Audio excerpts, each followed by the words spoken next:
오늘 이 마음을 가지고 2020년 6년 이 한 해 52주 하나님 앞에 믿음으로 예배하는 우리 성도들 다 되시기를 주님의 이름으로 다시 한번 축원합니다.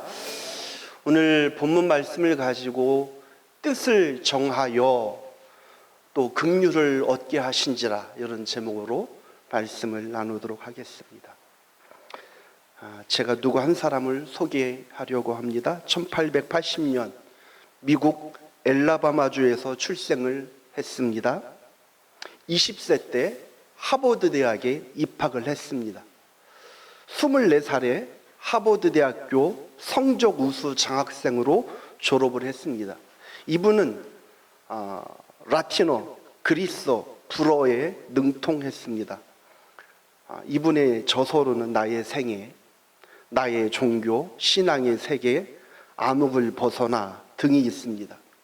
이분은 미국 최고의 주간지인 타임지가 선정한 20세기 위대한 인물 100인에 선정이 되었습니다.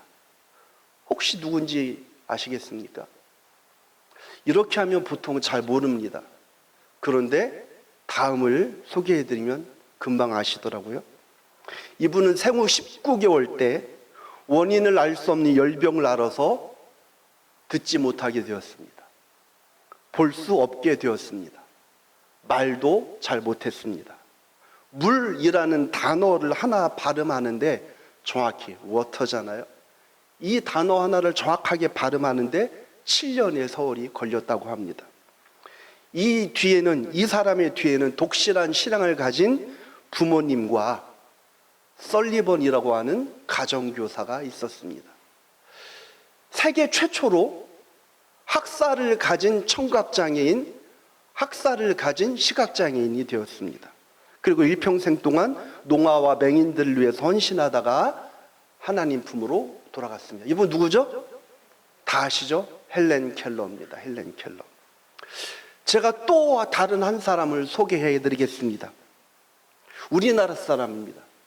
1995년 금융학원 이사장이었던 김형진 씨가 이 내외분이요, 자신의 집 안방에서 온몸에 수십 차례의 칼을 맞고 난자된 사체로 발견이 되었습니다.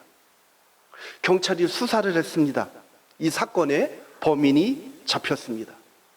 범인을 잡고 보니 충격적인 사실이 드러났습니다. 범인이 누군지 아세요? 이 사람의 아들이었습니다. 이 아들은 서울대학교 현직 교수였습니다. 그리고 더 충격적인 건 독실하게 보이는 그리스도인이었다는 사실입니다. 교수였던 이 김성복 씨는 자신이 운영하던 이 회사가 경영이 악화되면서 20억 원의 부채에 시달리게 되었습니다. 그리고 아버지한테 자꾸 돈을 달려고 했는데 가 움켜쥐고 있는 거죠. 자신의 아버지의 재산을 노리고 아버지를 살해했습니다. 그리고 아주 치밀한 계획을 짜고 청계천에서 모자와 장갑, 칼을 사서 잠들어 있는 아버지 방으로 들어갔습니다. 그리고 아버지 얼굴을 수건으로 가리고 아버지의 몸을 칼로 수십 차례나 난자한 후에 그 방을 유유히 걸어서 빠져나왔습니다. 무슨 영화가 생각나지 않으세요? 우리나라 그 공공의 적이라는 영화가 있습니다. 설경구 씨하고 이성재 씨가 주연했던 공공의 적 1편의 이 이야기를 주제로 만든 영화이기도 합니다. 자, 여러분, 전혀 다른 두 사람을 제가 소개했습니다. 한 사람은 너무너무 최악의 상황과 최악의 조건을 가지고 태어났습니다. 한 사람은요, 부모를 잘 만났어요. 좋은 집에서, 부잣집에서 태어나서 좋은 학교 가고 좋은 환경 속에서 자랐습니다. 그런데 이 두 사람의 결과는 완전히 다릅니다. 두 사람의 삶의 방향은 완전히 달라요. 자, 제가 여러분께 한 가지 질문하겠습니다. 이 두 사람의 인생의 방향 누가 정해주었습니까? 이 두 사람의 인생의 이 선택 누가 했어요? 누구의 선택으로 이 사람의 인생은, 한 사람은 존경받는 위대한 인물이 되었고 한 사람은 추악한 범인이 되었죠. 결국은 자신들이 선택한 결과이고 그 선택의 마지막입니다. 여러분, 인생을 살다 보면 사업이 흔들릴 때가 있습니다. 직장에서 위기를 만날 때가 있습니다. 가정에 어려움이 찾아올 때도 있어요. 너무너무 힘든 개인적인 일을 경험할 때도 있습니다. 근데 대부분 많은 사람들은 어떻게 얘기하냐면, 이런 어려움을 만나면 자꾸 탓을 합니다. 부모님 탓을 하고, 직장 탓을 하고, 나라 원망하고, 내 주변에 있는 사람들 원망을 합니다. 여러분, 시대가 어렵고 흔들리고 이렇게 흘러가지만 이 격동의 흐름, 개인적으로, 가정적으로, 교회적으로, 국가적으로 엄청나게 많은 일들이 일어나지만 이 격동에 흘러가는 흐름 속에서 어떠한 사람으로 살아갈지는 본인의 선택입니다. 세상이 흔들리죠? 나만 흔들리는 거 아니에요. 세상이 흔들리면, 경제적으로 어려워지기 시작하면, 이제는 여러분, 경제적으로 한파가 닥치면, 물론 부자들은 조금 더 오래 버티지만 세계적으로 막 흔들잖아요. 미국이 재채기하면 어떻게 된대요? 세계가 감기에 걸리는 거예요. 이런 시대가 되었습니다. 그런데 이 격동이 흔들리는 세상 속에서 어려움을 만날 때가 있습니다. 때로는 어려움들이 내 개인적인 어떤 사건, 사고로 찾아오기도 하고요. 질병이 나를 덮치기도 합니다. 자녀들의 문제, 가정의 경제적인 문제, 관계의 문제. 그럼 이런 어려움들을 만날 때 여러분, 예수 믿는 사람들이 먼저 하나님 앞에서 결단해야 합니다. 이런 어려움 속에서 나는 흔들리지 않고 믿음의 길을 걸어가겠노라. 이런 결단을 가지고 2026년도 살아가시길 바랍니다. 한 해가 참 어려울 거라고 전망이 나오잖아요. 지금 우리나라 환율 보셨죠? 와, 1,500원 넘어갈 뻔 했는데 막 이런저런 모든 수단과 방법을 다 동원해서 이렇게 묶고, 언제 어떻게 터질지 몰라요. 경제적으로 참 어렵습니다. 사회적으로 너무너무 지금 양극화되어 있습니다. 대한민국뿐만인가요? 세계가 다 그래요. 언제 어디서 뭐가 터질지 알 수 없습니다. 지금 저희가 이렇게 편안하게 신앙생활을 하고 있지만 언제 어떤 사건이 일어날지 알 수 없습니다. 먼저 우리 마음 가운데 이 첫 주에 결단하시기 바랍니다. 하나님, 2026년도에 흔들리지 않고 믿음의 길을 걸어가겠습니다. 이렇게 결심하는 여러분이 되시길 바랍니다. 예, 뜻을 정하는 거예요. 오늘 설교의 제목 가로 뭐예요? 뜻을 정하여. 자, 2026년도 열방교회 표를 정했습니다. 목사가 기도하면서 오랫동안 고민하면서 선택했습니다. 자, 표 한번 같이 읽겠습니다. 시작. 뜻을 정하여. 예. 여러분, 그냥 또 2026년이 또 왔네, 그냥 이렇게 되었네, 벌써 저도 50대 중반을 넘어서서 이제 후반을 막 달려가고 있지 않습니까? 그냥 맞이하는 2026년이 아니라, 그냥 맞이하는 한 해 한 해가 아니라, 나이가 많든 적든 내가 2026년에는 이렇게 살겠노라 다짐하시고 뜻을 정하고 걸어가시길 바랍니다. 이게 매우 중요합니다. 제가 좋아하는 그 윤동주 시인, 이분이 주옥 같은 시들을 많이 쏟아냈죠. 근데 그래도 이분이 누구나 다 잘 아시는 서시 보십시오. 한 단어 한 구절이 다 아름답지만 한 점 부끄러움이 없기를 잎새이는 바람에도 나는 괴로워했다. 한 부끄러움이 없는 삶을 살겠다고 다짐했어요. 이 윤동주 시인이 여러분 어떻게 죽었죠? 일제 감옥 속에서 죽었잖아요. 여러 가지 추측이 나옵니다. 영양실조로 죽었다는 얘기도 있고, 생체 실험에 의해서 죽었다는 얘기도 있고. 근데 일제 감옥 속에서 그런데 그 처참한 시대에, 그 고통의 시대에 이분이 품었던 뜻이 뭔지 아세요? 어떤 뜻을 정했어요? 하늘을 우러러 한 점 부끄러움이 없는 사람으로 살겠노라. 같은 시대를 살았는데 어떤 사람들은요, 독립군 팔아넘겨요. 어떤 사람은 그 일본에 빌붙어서 부자가 됩니다. 같은 동포, 같은 나라 사람 다 팔아넘기면서, 근데 이분은 나는 하늘을 우러러 한 점 부끄러움이 없기로 살 거야. 뜻을 정하고 다짐하고 그렇게 살아갔습니다. 여러분, 환경을 탓하지 마십시오. 상황을 탓하지 마십시오. 우리 집이 왜 이래? 우리 아내는, 우리 남편은 왜 이래? 능력이 없어? 이게 아니란 거예요. 내가 뜻을 정하고 믿음으로 살아가면, 여러분, 세상에도 그런 말이 있잖아요. 세상 말에도 명언이잖아요. 뜻이 있는 곳에 길이 있대요. 예. 뜻을 정하여, 제목이 그 위에 뭐라고 그랬어요? 긍휼을 얻게 하신지라. 하나님 앞에서 뜻을 정하잖아요.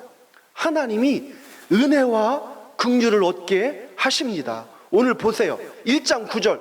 하나님이 다니엘로 하여금 환관장에게 은혜와 긍휼을 얻게 하셨어요. 자, 모든 환경과 상황이 좋아서 나를 위해서 착착착 준비되어졌기 때문에 나는 괜찮은 사람이 될 거야가 아니고요. 환경과 상황이 중요하지 않아요. 환경과 상황은 힘들고 어렵지만 이런 것에 관계없이 나는 좋은 사람으로, 거룩한 사람으로, 하나님을 믿는 믿음의 사람으로 살아가겠다고 뜻을 정했더니 하나님이 도우시는 겁니다. 이게 무슨 내용인지 한번 살펴보도록 하겠습니다. 다니엘서는요, 참 슬픈 역사입니다. BC 605년에 느부갈네살 왕이 예루살렘을 포위했습니다. 그리고 예루살렘을 함락시켰어요. 쉽게 말하면 나라가 망한 거예요.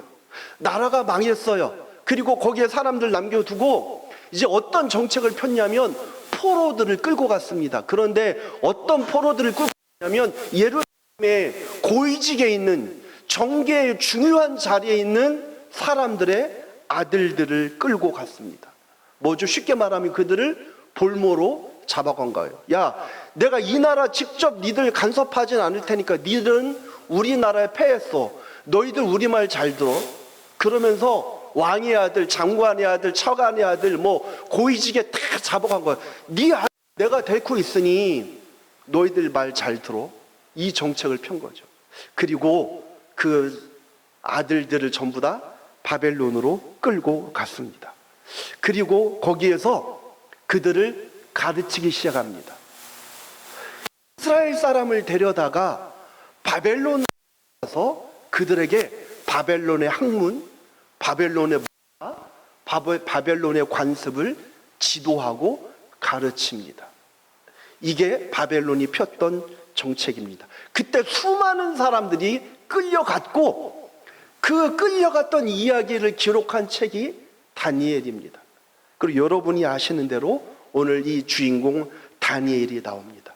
자, 끌려갔는데 다니엘이, 우리 1장 8절 같이 한번 읽겠습니다. 시작. 다니엘은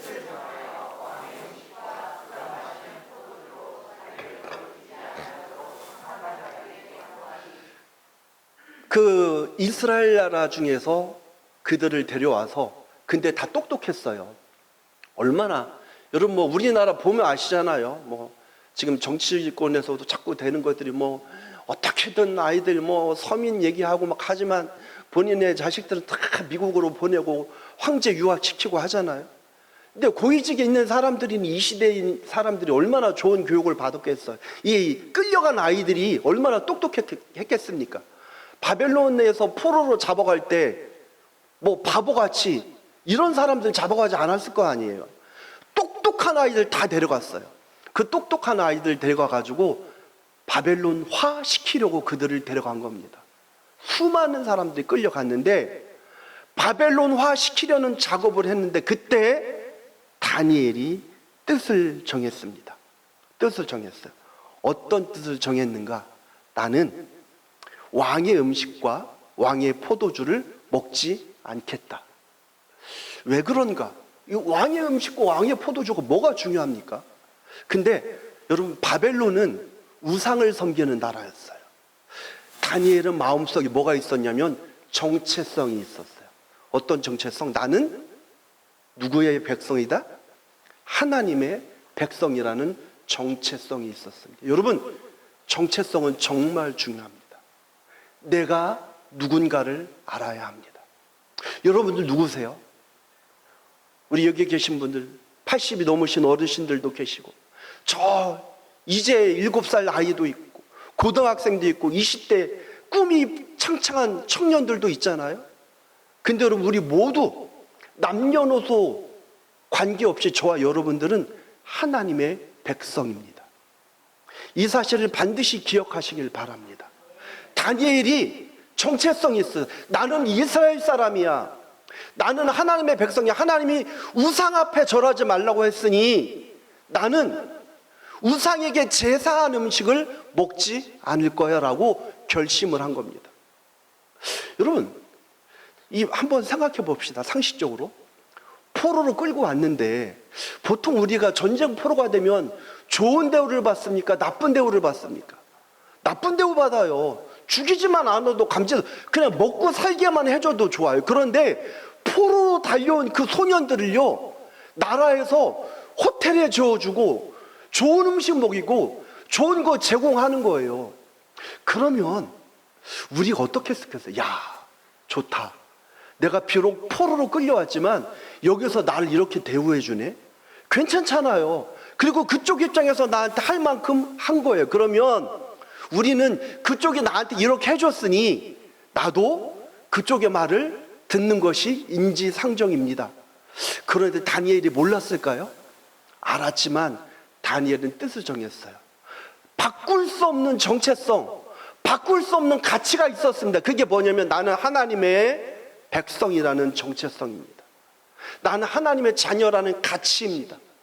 다니엘이 이걸 포기하지 않았어요. 우상에게 절한 음식을 먹지 않겠다 다짐했습니다. 그리고 그렇게 다니엘은 결심했습니다. 왕의 음식, 왕의 포도주를 거부할 수 있는 믿음이 다니엘 안에 있었습니다. 자, 여러분 어떤 분이십니까? 다니엘이 이게 무슨 뜻이죠? 뜻을 정했다는 것이 나는 흘러가는 대로 살지 않겠다는 거예요. 흘러가는 대로 살지 않겠다. 지금 그 시대 중동 역사의 흐름이 어떻습니까? 바벨론이 제일 강했어요. 이스라엘 하나님 백성, 그 찬란했던 다윗 왕조, 솔로몬 왕조 다 작살났잖아요. 말씀을 떠났더니 박살이 납니다. 다 무너집니다. 그리고 그 이방 나라에서 그 바벨론 왕조가 득세하면서 그들을 끌고 갑니다. 이게 그 시대의 중동의 흐름이었어요. 그러면 모두 다, 그래, 우리는 그럼 바벨론의 관습과 바벨론의 문화를 따라서 살아야 돼. 어쩔 수 없어. 이게 그 시대의 흐름이었는데 다니엘은 결심했어요. 뜻을 정했어요. 나는 흐름에 떠밀리는 인생이 아니라 나는 결심하고 말씀 따라 사는 삶이 될 거야. 그래서 뜻을 정했다는 거 보죠. 하나님의 백성, 하나님의 자녀로 살기로 다짐했다는 겁니다. 제가 가끔 현민이한테 하는 말이 있어요. 제가 군대에 있을 때 제일 많이 말을 했죠. 현민아, 너는 하나님의 백성이야. 예수 믿는 사람이야. 목사의 아들이야.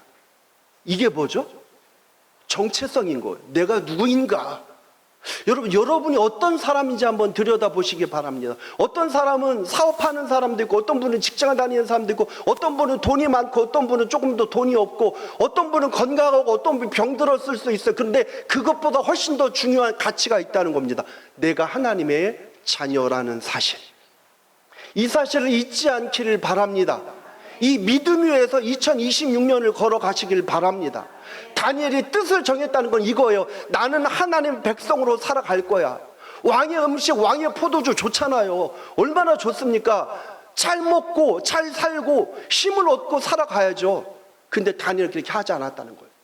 이거는 단지 음식과 포도주를 거부했다는 게 아니라 무슨 뜻입니까? 나는 이 바벨론의 문화, 바벨론의 관습 존중하지만 여기에 물들지 않을 거야. 이 결단이 있는 거예요. 여러분, 우리가 세상 속에서 살고 있는 그리스도인 아닙니까? 제가 늘 말씀드리죠. 예수 믿는 사람은 저 산속에 가가지고 기도원 짓고 우리끼리 모여서 하얀 옷 입고 우리끼리 형 자매님 하면서 축복하면서 사는 게 아니에요. 예수 믿는 사람은 세상 속에서 살아가는 거잖아요. 세상 속에서 내 정체성을 지켜나가면서 이 격동의 세상, 잘난 사람도 있고 능력 있는 사람도 있고 돈 많은 사람도 있고 사기꾼도 있고요, 거짓말쟁이도 있고 못된 사람들도 많이 있는 다양한 사람들이 많은 세상 속에서 내 정체성, 나는 하나님의 백성이야, 이걸 지키면서 살아가는 사람이 바로 그리스도인입니다. 이 결심을 한 거예요. 내가 이 문화 속에 들어왔지만 나는 하나님의 백성으로 살아가겠다. 예, 뜻을 정했습니다. 여러분, 이런 믿음의 사람이 되시길 바랍니다. 2026년도 오늘 첫 주일 예배를 드리는 여러분, 이 시간 하나님 앞에서 뜻을 정하십시오. 여러분이 살아갈 2026년도 얼마나 많은 일들이 있겠습니까? 제가 알아요. 우리 성도들 중에 지금 막 이럴 때 중요한 일들을 앞두고 있고 마음이 졸이고 근심되고 이런 일들을 앞둔 분들이 많이 있어요. 제가 무슨 말 합니까? 목사가 집사님 기도할게요. 기도합시다. 근데 여러분 아시잖아요. 제가 늘 말씀드리죠. 신앙은, 하나님은 알라딘의 요술 램프가 아닙니다. 내가 기도한 대로 다 내 뜻대로 되지 않아요. 하나님께서 응답해 주실 때도 있지만 하나님의 더 큰 뜻과 계획 속에, 혹은 하나님께서 이 땅에 정해놓으신 보편적인 인류의 법칙 속에서 우리도 병들 수 있고요, 우리도 다칠 수 있고, 우리도 사고가 날 수 있고, 우리도 절망할 수 있습니다. 이 사실을 반드시 기억하시길 바랍니다. 어떤 사람은 하나님 앞에 항변한 거예요. 하나님, 왜 내가 이런 병에 걸렸어요? 하나님, 제가 왜 이런 일을 겪었어요? 근데 우리 알아야 돼요. 왜? 너는 그런 병 걸리면 안 돼? 너는 그런 일 겪으면 안 돼? 우리 예수 믿는 사람도요, 질병, 사건, 사고 우리 다 겪고 걸리고 경험할 수 있습니다. 그것 가지고 낙심하고 그것 가지고 좌절하지 마십시오. 문제는 내가 그런 일들과 사건과 사고를 만났을 때 하나님 앞에서 어떤 믿음으로 견디어내느냐, 어떻게 돌파하느냐, 어떻게 이겨내느냐가 훨씬 더 중요한 겁니다. 그러니 하나님 2026년에 저한테 복 주세요. 돈 많이 주세요. 제 모든 기도가 응답되게 해주세요. 승진하게 해주세요. 병 낫게 해주세요. 성공하게 해주세요가 아니라, 이 기도 하지 말라는 거가 아닙니다. 여기에 여러분의 초점을 두지 마시고 먼저 뜻을 정하십시오. 하나님, 제가 하나님 앞에 저의 간절한 마음에 기도의 제목과 소원을 담아 기도하겠습니다. 그러나 때로는 응답되는 거 감사하게 하시고, 때로는 기도가 응답되지 않는다 할지라도 하나님의 자녀로서 믿음의 정체성을 잃지 않고 제가 그 모든 상황 이겨내며 견디어내며 돌파하겠습니다, 다짐하고 뜻을 정하는 이 시간 되시기를 바랍니다. 이게 진짜 중요한 겁니다. 그래서 제가 2026년도 표를 뜻을 정하라, 뜻을 정하여로 결정한 겁니다. 여러분, 어떤 뜻을 갖고 계세요? 하나님, 제가 2026년도에는 집을 넓혀야 돼요. 이것도 뜻일 수 있죠.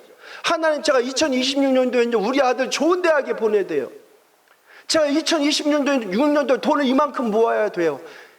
뭐 이런 뜻은 개인이 다 정했을 테니 거기에 대해서는 제가 말씀드리지 않겠습니다. 그러나 우리가 그 거룩한 뜻을 정하십시오. 어떠한 상황 가운데도 하나님의 자녀로서 살아가겠다. 어떠한 상황 가운데서도 믿음을 잃지 않겠다. 바벨론의 포로가 됐어요. 그럼 바벨론의 포로가 됐으면 포로로서 살아가야지. 너무 주제넘지 않아요? 너는 포로야. 근데 네가 뭐라고 네가 하나님의 백성으로 살아가려고 웃기고 있네. 이게 지금 그 큰 틀이란 말이에요. 그런데 다니엘은 알았어요. 내가 바벨론의 포로로 왔지만, 나는 바벨론의 포로지만 그거를 능가하는, 그거를 뛰어넘는 본질적인 정체성이 있어. 하나님의 자녀라는 거죠. 이걸 잃지 않기를 바랍니다. 이거 잃어버리면 다 무너져요. 자, 보세요. 지금 많은 소년들이 끌려왔잖아요, 바벨론에. 근데 여러분, 다니엘서에 기록되어 있는 바벨론에 끌려온 사람들 중에서 몇 사람의 이름이 기록되어 있는지 아십니까? 딱 4명이에요. 다니엘, 그리고 다니엘의 세 친구 사드락, 메삭, 아벳노고 4명밖에 기록되어 있지 않아요. 아니, 그 똑똑한 아이들 다 끌고 왔어. 이스라엘에서 무슨 교육 받았을까요? 율법을 배웠어요. 야, 하나님이 애굽에서 우리가 고생할 때 모세 선생님을 통해서 너희들을 부르셨어. 우리의 조상 아브라함이야. 얼마나 이스라엘 백성들 자부심이 강합니까? 나는 아브라함의 자손이야. 우리는 모세의 자손이야. 이게 엄청 강하단 말이에요. 근데 이 교육을 받았어요. 그런데 그 교육받은 애들 다 끌고 왔는데 다 어디 갔어요? 다 어디 가고 다니엘과 세 친구만 남았어. 4명밖에 안 남았죠. 무슨 말입니까? 나머지는요 다 바벨론에 묻혀버린 거예요. 바벨론의 문화, 바벨론의 사회 속에서 바벨론의 그 학문에 다 묻혀가지고 정체성을 잃어버렸어요. 그런데 뜻을 정했던 다니엘과 세 친구만 하나님이 기억하시는 사람이 되는 겁니다. 세상이 2020년인데 우리한테 이렇게 도전을 올 겁니다. 야, 적당히 살아. 야, 그냥 왕의 진미, 왕의 포도주 좋잖아. 받아들여. 얼마나 그럴싸합니까? 여러분, 좋은 호텔 가보셨어요? 좋은 호텔 가니까요 진짜 분위기가 달라요. 얼마나 대접을 잘해주는지. 근데 세상이 우리한테 말하면 내가 이 대접을 할 테니 너희들 바벨론의 사람으로 살아가라는 거예요. 굳이 예수 믿는 정체성 지키려고 하지 마. 굳이 뭐 하나님 앞에서 내가 하나님의 아들, 하나님의 백성 이런 거 따지지 말고 적당히 바벨론 속에서 살아. 그럴 수도 있지. 우상한테 절할 수도 있고 우상의 백성이 될 수도 있고 악한 길에 때로 들어설 수도 있고. 야, 네가 좀 이렇게 악한 길에 가끔 발 들인다고 해서 네 인생 달라지지 않아. 세상이 이렇게 말합니다. 여러분, 우리가요 못된 짓 할 때마다 하나님이 팡팡 번개 한 번씩 쏴주세요. 내가 거짓말하고 내가 사기치고 내가 못된 짓 하면 하나님께서 그냥 그때마다 우리한테 혼꾸녕을 내세요. 그럼 다 말 잘 듣겠죠. 근데 그렇지 않은 거 아시죠? 우리가 악한 길을 가도 하나님 내버려 두시는 거예요. 예. 그러니까 얼마든지 세상이 야 봐봐 너 이렇게 못되게 살아도 문제 없잖아. 이걸 자꾸 준다니까요. 바벨론으로 들어와. 여기 오면 쾌락이 있어. 여기 오면 즐거움이 있어. 여기 오면 번영이 있어. 여기 오면 성공이 있어. 그러니 바벨론의 문화 속으로 들어와서 왕의 음식과 왕의 포도주를 나와 함께 먹고 마시며 즐기자라고 이야기를 하는 겁니다.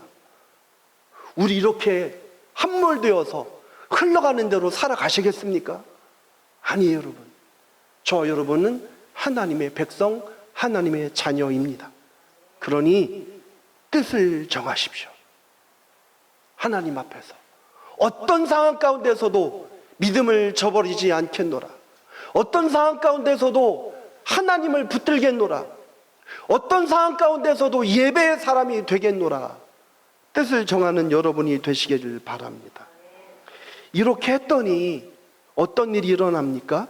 여러분, 이거는요 상당히 이게 저희가 문장 몇 문장으로 읽고 있으니까 별거 아닌 것처럼 느껴지지만요 목숨을 걸 일이에요. 아니 지들이 뭔데 포로로 끌려왔는데 감히 왕의 음식과 왕의 포도주를 거절을 해?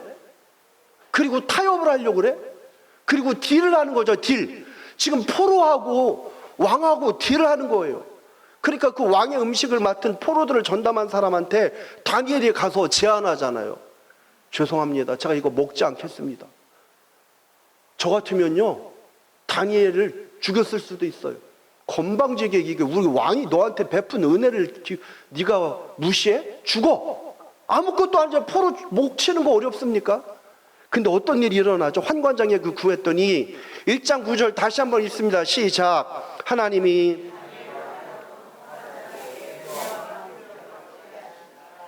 포로한테 은혜와 긍휼이 어디 있어요, 여러분? 포로는 살아있는 것 자체가 이미 은혜와 긍휼을 입은 거예요. 그런데 하나님이 이 다니엘이 뜻을 정했더니 하나님이 환관장의 마음을 움직여 주셨어요. 이게 있을 수 없는 딜이잖아요. 있을 수 없는 제안인데 그래, 네 뜻대로 해봐. 하나님께서 함께 하십니다. 여러분, 거룩한 뜻을 품으면 하나님께서 그렇게 여러분의 삶을 인도하실 줄로 믿습니다. 그러니 지금 잠깐 내가 회사에서 어려움을 겪는다고 해서 이번 저희가 지난 송구영신 예배 때 뭐 얘기했잖아요. 좌천됩니다. 좌천. 내가 막 저곳에 홀로 고독하게 던져질 수 있어요. 질병 때문에 신음할 수 있어요. 그것 때문에 낙심하지 않기를 바랍니다. 그곳에서 그런 상황 가운데서 뜻을 정해서 하나님 붙들고 믿음으로 살면 하나님이 길을 열어주시고 은혜와 긍휼을 얻게 하실 줄로 믿습니다. 그래서요, 하기 싫은 일에는 핑계가 보이고 하고 싶은 일에는 방법이 보인다고 하지 않습니까? 여러분, 하나님 앞에서 2026년도 믿음으로 살아갈 수 있기를 바랍니다. 말씀을 정리하겠습니다. 여러분, 뜻을 정하고 이 한 해 달려가십시다. 하나님 앞에서, 그리고 구체적으로 실천하십시오. 작년보다 조금 더 나아지길 바랍니다. 작년보다 조금 더 5분만 일찍 예배에 참석하시고 예배 시간 딱 맞춰서 오시고, 내가 작년에 내 신앙생활을 돌아보면 하나님 앞에 헌금 생활이 부족했어요. 여러분의 거 다 갖다 바치십시오. 저 목사로서 절대 이런 얘기 안 하잖아요. 제가 목사로서 헌금 얘기도 안 하잖아요. 하나님 앞에 내게 양심을 가지고 믿음의 양심으로 하나님 앞에 작년보다 조금 더 많은 물질, 많은 시간, 조금 더 나아진 내 헌신, 조금 더 나아진 내 예배, 조금 더 나아진 내 믿음, 조금씩만 나아지면 하나님께서 우리에게 축복해 주실 줄로 믿습니다. 그런 뜻을 정하고 달려가면 여러분, 하나님이 틀림없이 은혜와 긍휼 얻게 하십니다. 말씀을 마치려고 합니다. 여러분, 뜻을 어떻게 정하는가가 참 귀하고 중요합니다. 마음이 복잡하신 분 계세요? 근심과 염려가 있는 분 계세요? 마음을 결정하십시오. 어떤 결정? 나에게 주어지는 상황 가운데 흔들리지 않고, 거기에 매몰되지 않고 함몰되지 않고 믿음의 사람으로 살겠노라. 하나님이 틀림없이 여러분과 여러분 자녀들 하나님의 손길로 붙들어 주시고 책임져 주실 줄로 믿습니다. 기도하겠습니다.